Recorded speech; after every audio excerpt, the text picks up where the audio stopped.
인천공항에 도착한 비밀 항공편에서 한 남자가 내렸습니다. 그의 정체는 김정은의 여동생, 김여정의 최측근 경호원이었습니다. 북한에서 호위사령부 경호원은 최고의 특권층입니다. 특별 배급, 평양 거주. 절대 권력자 바로 옆에서 일하는 엘리트 중의 엘리트죠. 그런 그가 15년간 지켜온 모든 것을 버리고 목숨을 걸고 이곳에 왔습니다.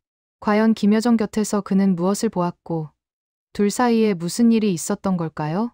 지금부터 그 이야기를 들려드리겠습니다.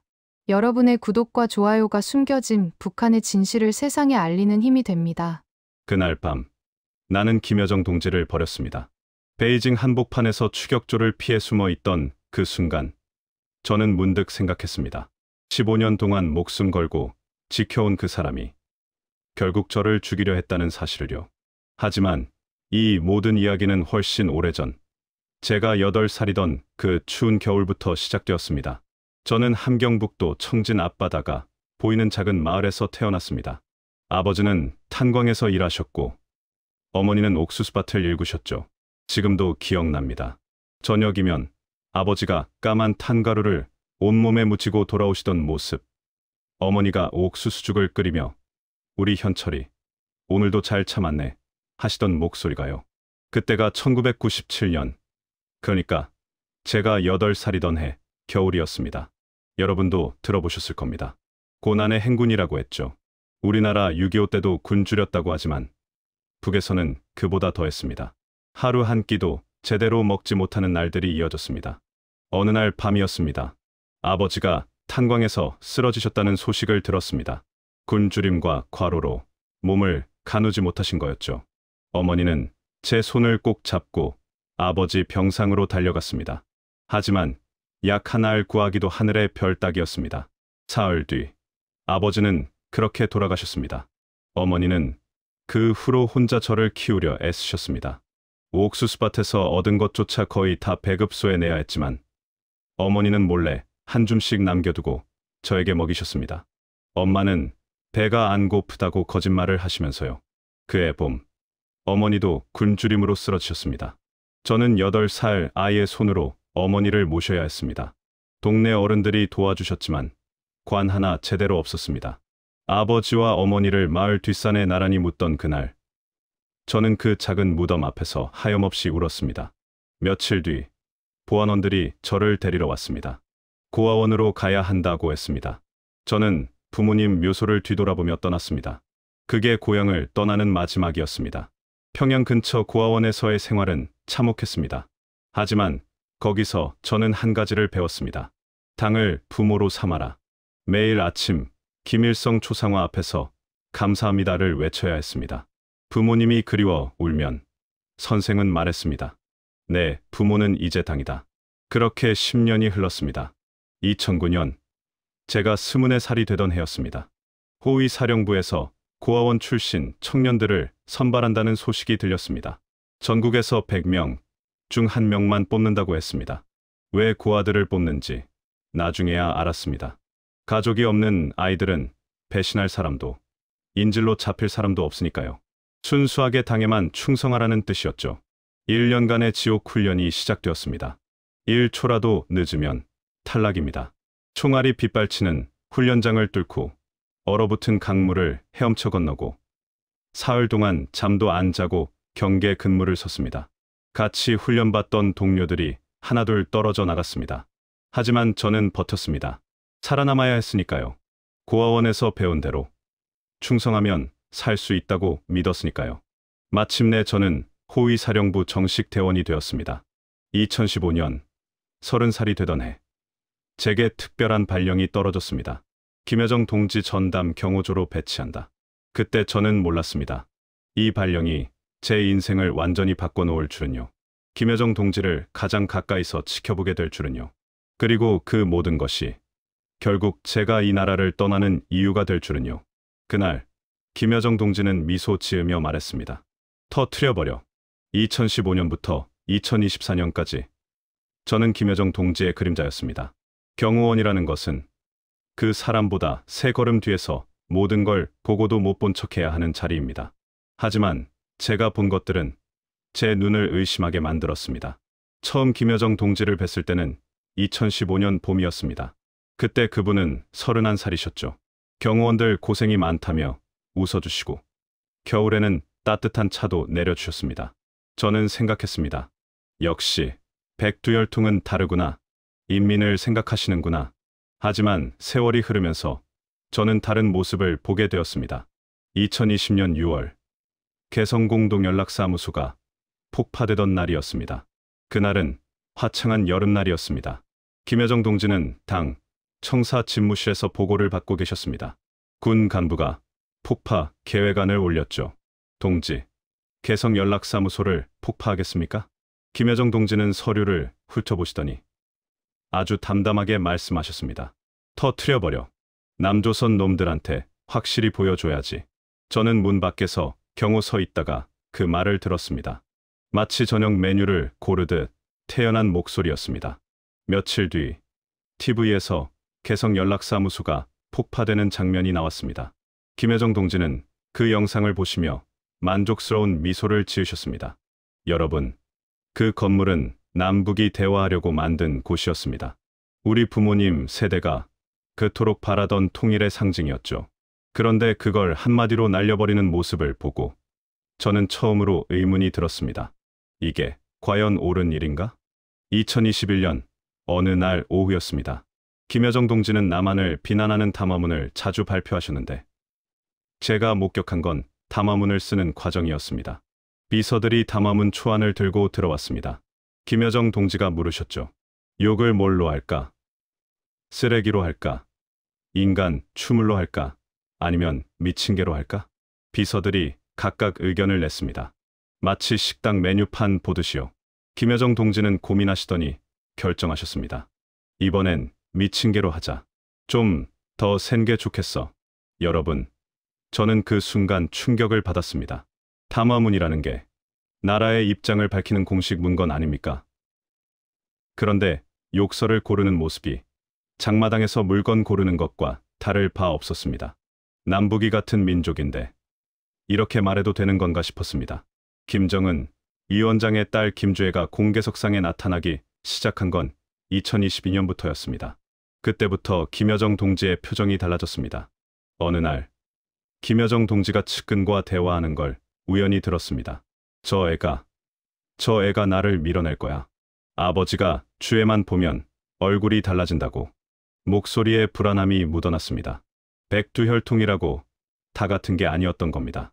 그 안에도 서열이 있었고 김여정 동지는 밀려나고 있었습니다. 실제로 김주애가 참석한 행사에서 김여정 동지가 조카에게 허리 숙여 인사하는 모습을 봤습니다.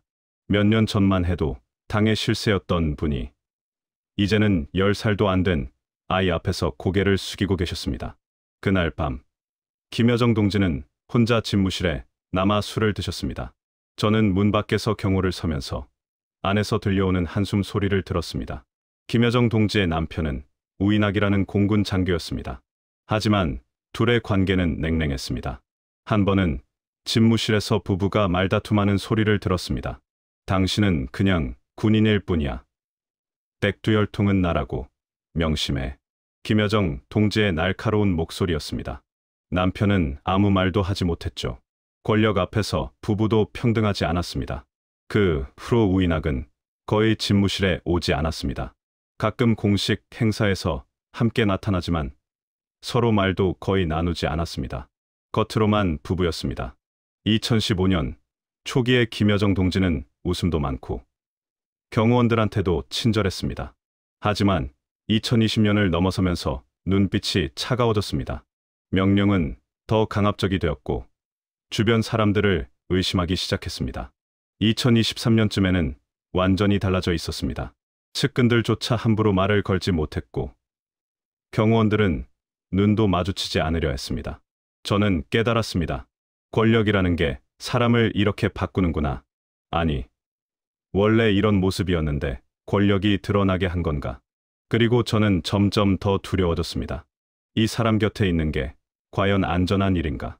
언젠가 저도 필요 없어지면 버려지는 건 아닐까?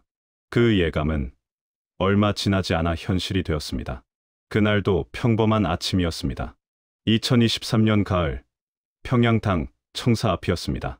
저는 다른 경호원들과 함께 김여정 동지의 차량 출발을 기다리고 있었습니다. 오전 9시 정각, 김여정 동지가 차량에 오르실 예정이었죠. 그런데 한 명이 보이지 않았습니다. 최영민이었습니다.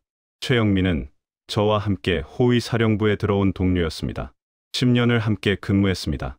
그는 세 자녀의 아버지였고 가족 사진을 늘 품에 지니고 다니는 사람이었습니다. 점심시간이면 저에게 아이들 자랑을 하곤 했죠. 우리 큰애가 학교에서 1등 했다고요. 둘째는 노래를 잘한답니다. 그런 영민이가 오전 9시 5분이 되도록 나타나지 않았습니다. 김여정 동지가 건물 밖으로 나오셨습니다. 호위국 장교가 급히 인원을 점검했습니다. 그리고 무전기에 대고 소리쳤습니다. 최영민 동무, 즉시 응답하라. 즉시 응답하라. 무전기 너머로 헐떡이는 소리가 들렸습니다. 죄송합니다. 지금 달려가고 있습니다. 아이가 밤새 열이 나서. 그 순간이었습니다. 호위국 장교가 권총을 꺼냈습니다. 얼마 지나지 않아 최영민이 숨을 헐떡이며 달려왔습니다. 얼굴이 창백했고 옷이 흐트러져 있었습니다. 밤새 아이를 돌보느라 잠을 못 잔 게 분명했습니다. 죄송합니다. 정말 죄송합니다. 영민이가 고개를 숙이며 사과했습니다. 하지만 호위국 장교는 차갑게 말했습니다. 경호 임무 지각, 즉결 처분한다. 그리고는 아무렇지도 않게 방아쇠를 당겼습니다. 탕. 영민이가 그 자리에 쓰러졌습니다. 저는 멍하니 그 모습을 지켜봤습니다. 불과 3m 앞에서 10년을 함께한 동료가 쓰러지는 모습을요. 김여정 동지는 아무 말 없이 차량에 올랐습니다. 마치 아무 일도 없었다는 듯이요. 호위국 장교가 다른 경호원들에게 지시했습니다. 시체를 치워라. 가족에게는 교통사고로 통보하라. 그날 오후 저는 경호 임무를 마치고 집에 돌아왔습니다. 아내가 저녁을 준비하고 있었습니다. 딸아이는 장난감을 가지고 놀고 있었죠. 아내가 환하게 웃으며 말했습니다. 여보, 좋은 소식이 있어요. 병원에 다녀왔는데 둘째예요. 우리 둘째가 생겼어요. 아내는 행복한 표情이었습니다. 하지만 저는 웃을 수가 없었습니다. 오늘 아침 본 영민이의 모습이 자꾸 떠올랐습니다. 그도 새 아이의 아버지였습니다. 아픈 아이를 돌보다 5분 늦었을 뿐인데 그 자리에서 총에 맞아 죽었습니다. 15년 충성도 5분 지각 앞에서는 아무 소용이 없었습니다. 저녁을 먹으면서 딸아이가 물었습니다. 아빠, 왜 밥을 안 먹어요? 아파요? 저는 딸아이의 얼굴을 바라봤습니다. 그리고 아내의 배를 바라봤습니다. 그 안에 자라고 있을 둘째 아이를 생각했습니다. 그날 밤 잠을 이룰 수가 없었습니다. 내 아이들도 이런 세상에서 자라야 하나? 얘가 언젠가 5분 늦으면 내 아이들은 아빠가 교통사고로 죽었다는 거짓말을 듣게 되는 건가? 영민이에게는 새 아이가 있었습니다. 이제 그 아이들은 아빠 없이 자라야 합니다. 아빠가 김여정 동지를 위해 목숨을 바쳤다는 사실도 모른 채 그냥 교통사고로 죽었다고만 알고 자랄 겁니다. 저는 그날 밤 처음으로 생각했습니다. 이곳을 떠나야 하는 건 아닐까? 내 아이들만이라도 이런 세상이 아닌 곳에서 키워야 하는 건 아닐까? 하지만 두려웠습니다. 탈출한다는 것, 그 자체가 죽음을 의미했으니까요. 발각되면 3대가 처형됩니다. 저만 죽는 게 아니라 아내도, 딸도, 태어날 아이도 모두 죽는 겁니다. 그렇게 몇 달이 흘렀습니다. 저는 매일 경호 임무를 수행했습니다. 김여정 동지의 뒤를 따라다니며 충성스러운 경호원 역할을 했습니다. 하지만 마음속 깊은 곳에서는 균열이 생기고 있었습니다. 충성이라는 껍데기 아래 두려움과 의심이 자라나고 있었습니다. 그리고 그 균열은 얼마 지나지 않아 더 커질 예정이었습니다. 2024년 5월. 그날도 저는 김여정 동지의 집무실 밖에서 경호를 서고 있었습니다. 김여정 동지는 집무실 안에서 문건들을 검토하고 계셨습니다. 오후 3시쯤 비서가 급히 들어와 뭔가를 보고했습니다.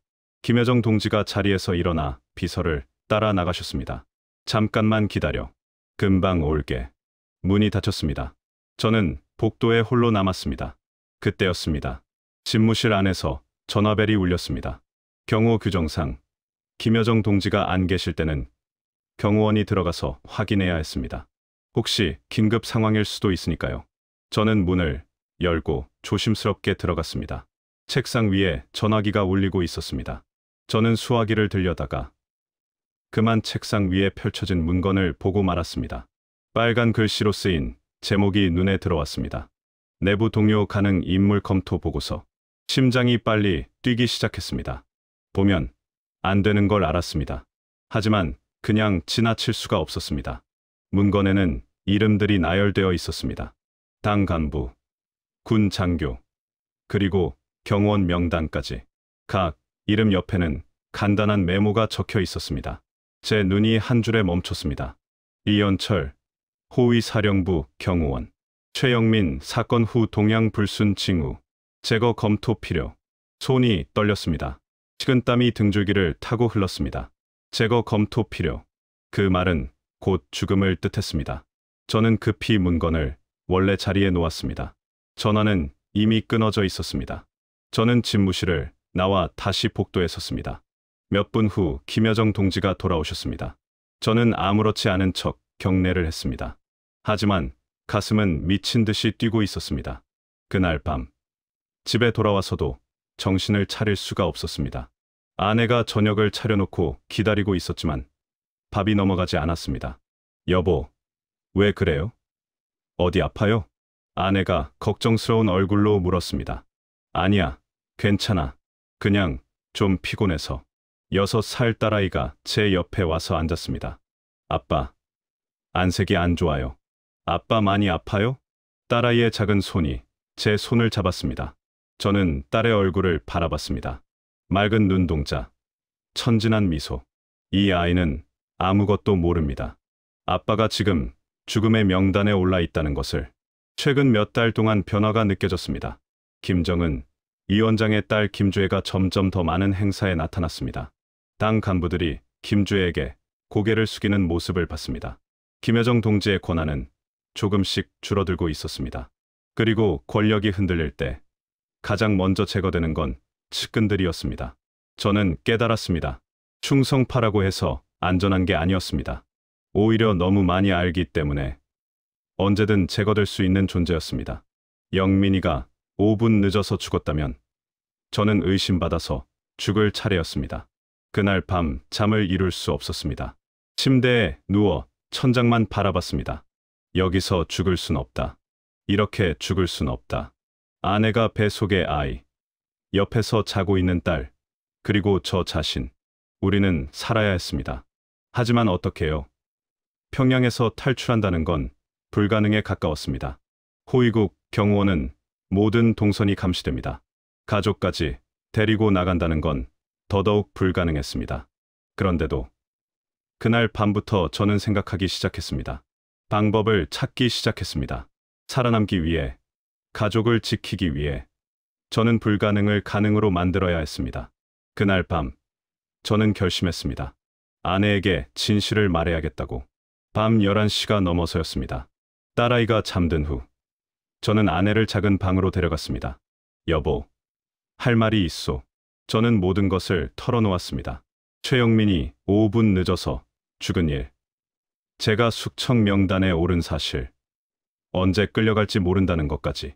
아내의 얼굴이 창백해졌습니다. 손이 떨렸습니다.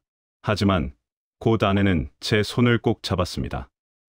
여보, 우리 목숨이 경각에 달렸다는 거죠? 네, 그렇소. 아내는 잠시 침묵했습니다. 그러더니 단호하게 말했습니다. 죽을 거면 혼자만 죽지 말고 우리랑 같이 살아보자. 여보, 저는 아내의 눈을 똑바로 바라봤습니다.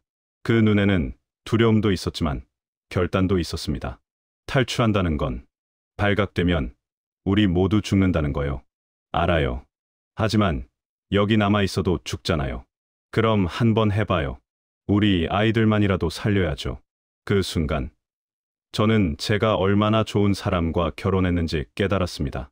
다음 날부터 저는 조심스럽게 준비를 시작했습니다. 먼저 김여정 동지의 일정을 파악했습니다.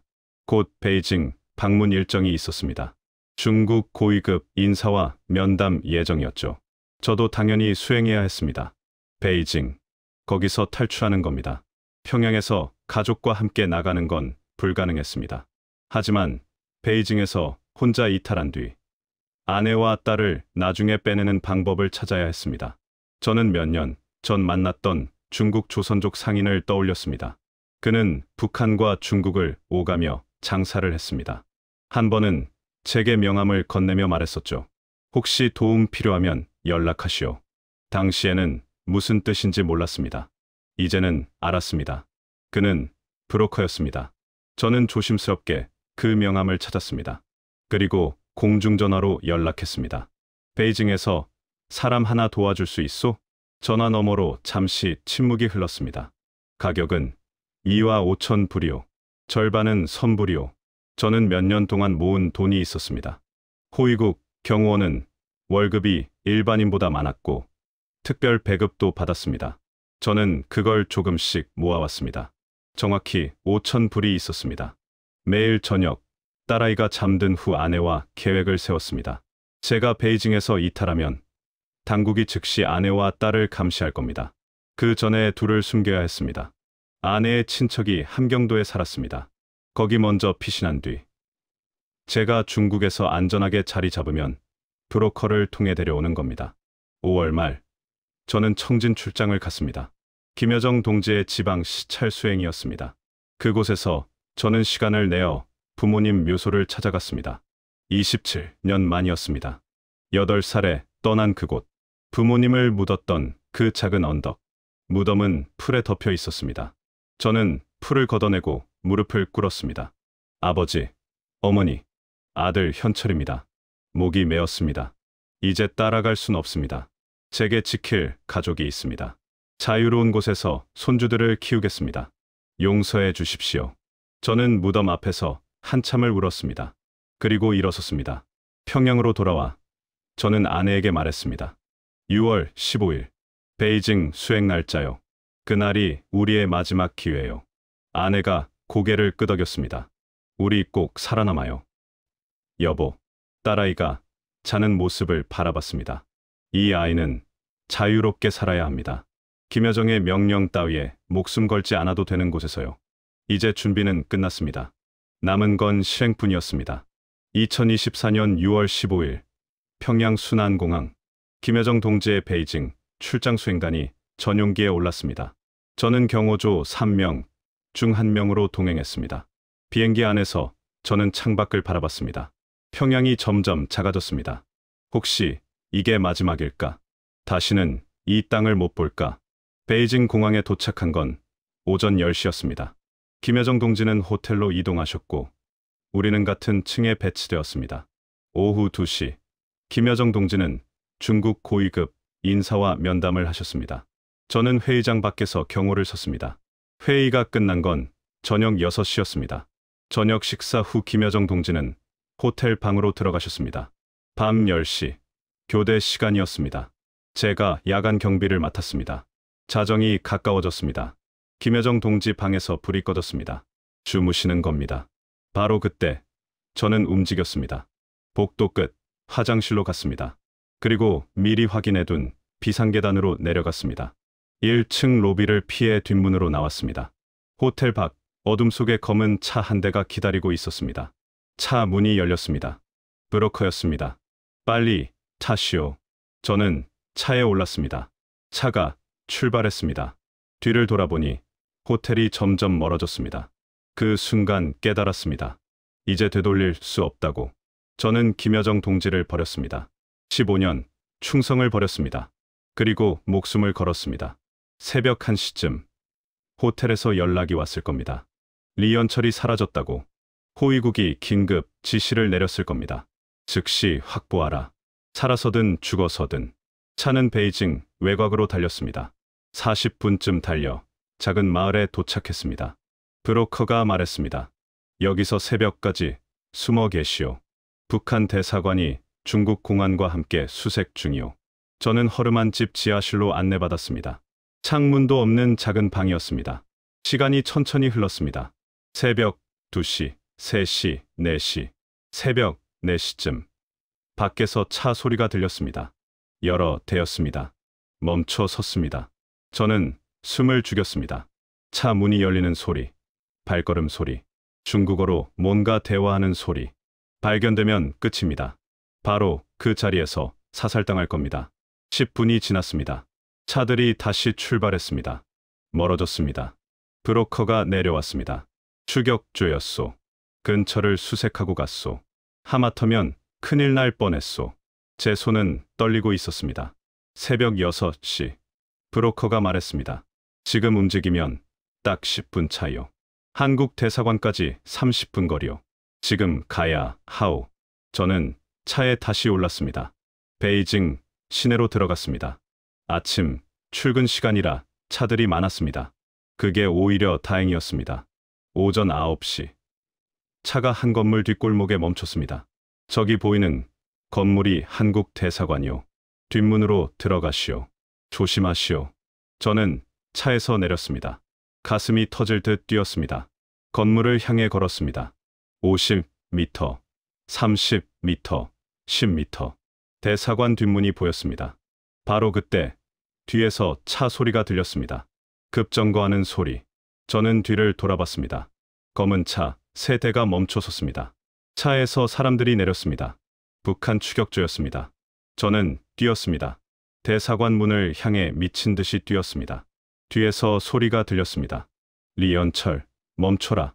저는 멈추지 않았습니다.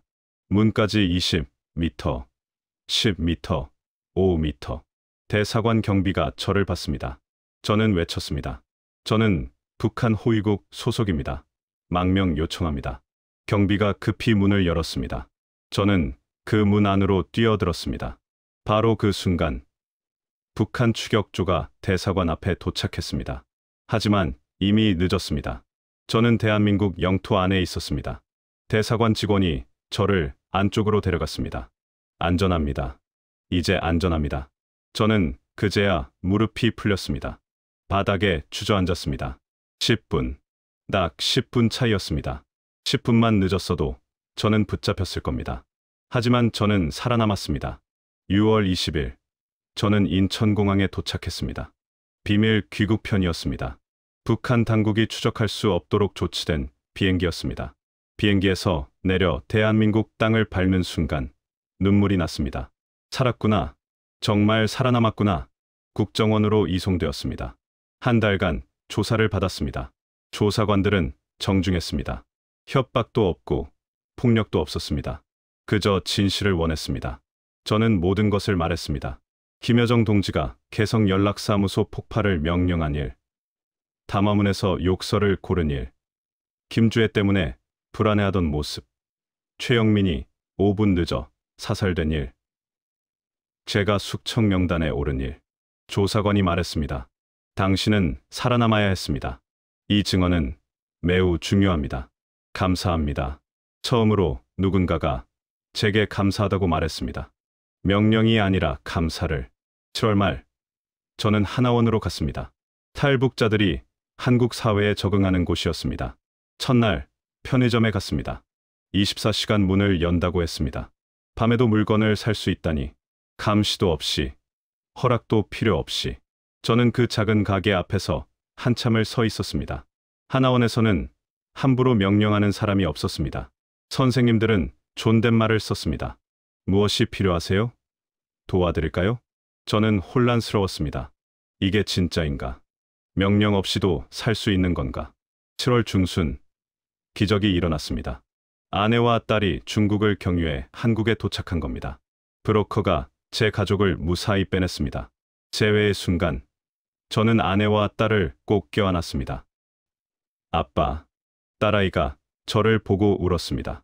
아내도 울었습니다. 저도 울었습니다. 우리는 살았습니다. 가족 모두 살아남았습니다. 하나원에서 딸아이는 놀라워했습니다. 아빠, 여기는 아무도 무섭지 않아요. 선생님들이 웃어요. 아내도 변했습니다. 얼굴에 웃음이 돌아왔습니다. 이제야 사람 사는 것 같아요. 여보, 저는 마트에 갔습니다. 물건이 넘쳐났습니다. 쌀, 고기, 과일, 과자. 돈만 있으면 누구나 살 수 있었습니다. 북에서는 배급소에서 주는 대로 받아야 했습니다. 장마당에서도 몰래 사야 했습니다. 하지만 여기서는 당당하게 골라서 살 수 있었습니다. 인터넷으로 북한 소식을 찾아봤습니다. 김여정 동지가 또 담화를 발표했더군요. 여전히 욕설이 들어 있었습니다. 저는 화면을 끄고 생각했습니다. 나는 더 이상 저 사람의 경호원이 아니다. 나는 자유인이다. 3개월의 하나원 교육이 끝났습니다. 이제 진짜 한국 사회로 나갈 차례였습니다. 마지막 날, 담당 선생님이 말했습니다. 이연철 씨, 새로운 삶을 응원합니다. 힘내세요. 저는 고개를 숙여 인사했습니다. 감사합니다. 정말 감사합니다. 북에서는 고마워할 일이 없었습니다. 모든 게 당의 은혜였으니까요. 하지만 여기서는 진심으로 감사했습니다. 저를 사람으로 대해준 모든 분들께. 2024년 9월, 저는 새로운 삶을 시작했습니다. 보안 업체에 취직했습니다. 북한 경호 체계를 아는 전문가가 필요하다고 했습니다. 15년간 김여정 동지를 지킨 경험이 여기서는 전문성이 되었습니다. 딸아이는 초등학교에 입학했습니다. 처음에는 말투가 달라 놀림을 받았습니다. 하지만 곧 적응했습니다. 친구들도 생겼습니다. 아내는 둘째를 낳았습니다. 아들이었습니다. 한국 땅에서 태어난 첫 아이였습니다. 아들아, 너는 자유로운 곳에서 태어났다. 누구의 명령도 받지 않아도 된다. 내가 원하는 삶을 살아라. 가끔 남북 말투 차이로 어려움을 겪습니다. 처음엔 동무라는 말이 자꾸 나왔습니다. 식당에서 음식, 맛도 달랐습니다. 모든 게 낯설었습니다. 하지만 점차 익숙해졌습니다. 마트에 갈 때마다 감동합니다. 이렇게 많은 음식이, 이렇게 자유롭게 살 수 있다는 게. 인터넷으로 뉴스를 봅니다.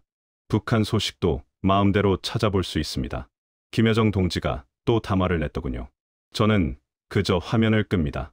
이제 상관없는 일입니다. 하지만 그리운 것들이 있습니다. 부모님이 보고 싶습니다. 청진 앞바다가 그립습니다. 어린 시절 뛰어놀던 그 작은 마을이 그립습니다. 함께 일하던 동료들도 생각납니다. 최영민, 그리고 아직 그곳에 남아있을 다른 경호원들. 그들은 지금도 김여정 동지를 지키고 있겠죠. 언제 버려질지 모르면서도. 어느 날 저녁, 딸아이가 물었습니다. 아빠, 할아버지, 할머니는 어디 계세요? 북에 계신다. 하늘나라에 계신다. 언젠가 갈 수 있어요? 딸아이의 맑은 눈을 보며 저는 말했습니다. 그래, 언젠가 가자. 내가 크면 할아버지, 할머니 묘소에 같이 가자. 통일이 되면 갈 수 있을 거야. 통일. 그 말을 입 밖으로 꺼내는 순간 제 목소리가 떨렸습니다. 여러분, 저는 북에서 15년간 김여정 동지를 지켰습니다. 그곳 사람들을 봤습니다. 그들도 우리와 같은 사람입니다. 굶주리고 두려워하고 하지만 살고 싶어 하는 사람들입니다. 분단의 아픔이 우리 세대에 끝났으면 좋겠습니다. 우리 부모님 세대가 겪은 그 고통을 우리 아이들은 겪지 않았으면 좋겠습니다. 통일이 되면 저는 고향에 가고 싶습니다. 부모님 묘소에 절하고 싶습니다. 그리고 말씀드리고 싶습니다. 아버지, 어머니, 아들이 자유를 찾았습니다. 손주들도 데려왔습니다. 어느 주말, 저는 가족과 함께 한강공원에 갔습니다. 딸아이가 자유롭게 뛰어다닙니다. 아내가 아들을 안고 웃습니다. 저는 그 모습을 바라봅니다. 이제 제가 지키는 건 김여정이 아닙니다. 제 가족의 자유입니다. 제 아이들의 미래입니다. 저는 살아남았습니다. 그리고 자유를 찾았습니다. 이것이 제 이야기입니다.